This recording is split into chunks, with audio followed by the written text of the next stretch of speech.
हे आहेत वैभव आंबोरे सर, राहणार भोसरी. त्यांनी माझ्याकडनं अमृत ज्यूस 3 महिन्यापूर्वी घेतलं होतं. त्यांना कशा प्रकारे रिझल्ट आला हे आपण त्यांच्या तोंडूनच ऐकूया. मी 12 वर्षाचा असताना मला फिटचा त्रास होता, भयंकर त्रास होता आणि खूप त्याला डॉक्टरकडे गेलो मी आणि खूप दवाखाने केले आणि दुसरे बाहेरचे पण आयुर्वेदिक औषध वगैरे घेतले, त्याचा काही मला रिझल्ट आला नाही.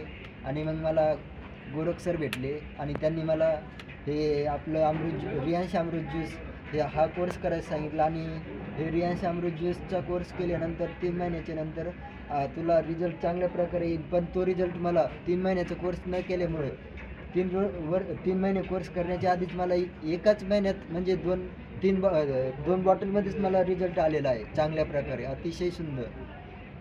तुला आतापर्यंत कामावर पण असताना तो 2-3 वेळेस हां, कामावर पण असताना मला कंपनीमधून पण काढलेलं आहे. बऱ्याच कंपनीमधून मला कंपनीमध्ये काम करताना मला फिट आलेलं आहे आणि त्यामुळे मला कंपनीमधून काढलेलं आहे. अनफिट म्हणून तुला अनफिट म्हणून मला आणि काढलेलं तुला आहे. किती महिन्याला फिट यायची हां, कंपल्सरी महिन्याला फिट यायची मला आणि ती आता येत नाहीये. आणि थरथर कापायची. आणि हातपाय पण असे माझे थरथर कापायचे कंपल्सरी आणि ते पण आता चांगल्या प्रकारे झालेले आहेत, म्हणजे त्याचा पण त्रास होत नाही. तू लोकांना काय संदेश देशील की अमृत ज्यूस आता घेतलं पाहिजे का लोकांनी? मी असं करणार आहे की मी हे अमृत ज्यूस मी तर घेतोच, पण लोकांची पण सेवा करणार आहे. Okay okay okay. प्रत्येकाने हे घेतलं हां, पाहिजे. म्हणजे प्रत्येकाने घेतलं पाहिजे आणि माझा हा आपल्या महाराष्ट्रभर आणि जगभर हा संदेश मी पोहोचवण्याचं काम करणार आहे. Okay okay okay. धन्यवाद धन्यवाद.